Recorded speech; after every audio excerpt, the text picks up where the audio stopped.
Eh bien, Stéphane Furet, bonjour. Vous êtes le directeur Bonjour. général de d'Orval Finance. Vous avez réalisé une étude sur les performances des sociétés du CAC 40 en fonction du profil des dirigeants. C'est plutôt original. En plus, c'est une étude qui a été faite sur une longue période, sur 10 ans, je crois. Alors, quel type de profil de dirigeants avez-vous identifié et quelles sont leurs performances en fonction précisément de ces profils? Eh bien, les profils, on les dénombre chez Norval Finance, 4 profils différents. Le premier d'entre eux est quelque part celui qui est à l'origine de beaucoup de belles histoires boursières, c'est le profil des bâtisseurs, donc des dirigeants qui bien souvent ont créé un projet de zéro, l'ont développé dans le temps. On a un très bel exemple en France avec LVMH chez Bernard Arnault. Donc ça, c'est un profil qui nous intéresse beaucoup, sachant que dans nos fonds, on est plutôt orienté à la recherche de la croissance.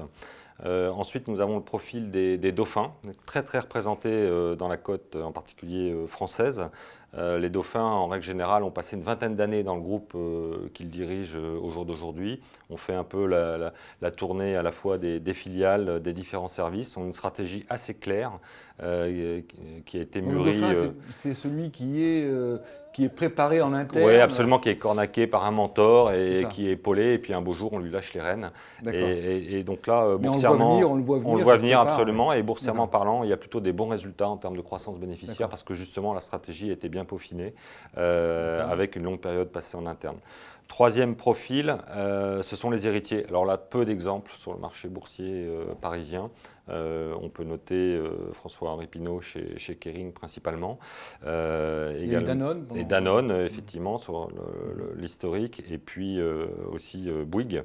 Donc ça, c'est un profil voilà, très représenté qui nous intéresse pas forcément en permanence.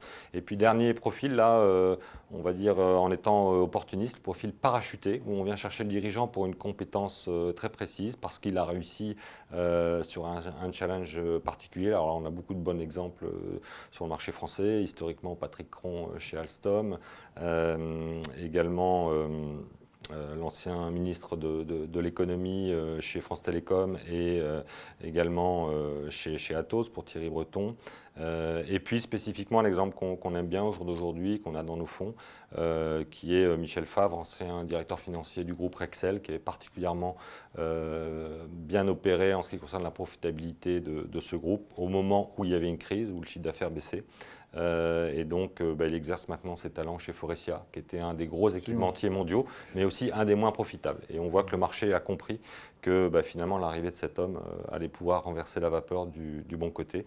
Donc, c'est un titre que nous détenons dans le portefeuille. Alors concrètement, justement, par rapport à cette étude, moi j'ai un PEA, si j'ai un PEA de 50 ou 100 000 euros, sur quel type de profil j'ai intérêt à investir Alors, en sachant que je suis là un petit peu pour le long terme, pareil ouais, pour une dizaine d'années. absolument. Donc sur 10 ans, on voit une surperformance assez nette des bâtisseurs qui réalisent une performance de 8,2%, suivie par la catégorie Dauphin à 7,7%. Et après, sur les parachutés, c'est plus disparate suivant les profils. Il D'accord. peut Il y y a les avoir des bons et les belles mauvais histoires. parachutés alors. Oui, exactement. Il y a un peu le parachuté qui nous intéresse et a plutôt un profil de sauveteur, de maître nageur sauveteur. D'accord. C'est celui-là qui en principe donne de bons résultats. Et sur 10 ans, le CAC 40 dividende réinvesti, lui, est quand même en deçà en termes de performance puisque c'est 5,3%. Tout à fait. Et vous avez dans cette étude jugé quoi?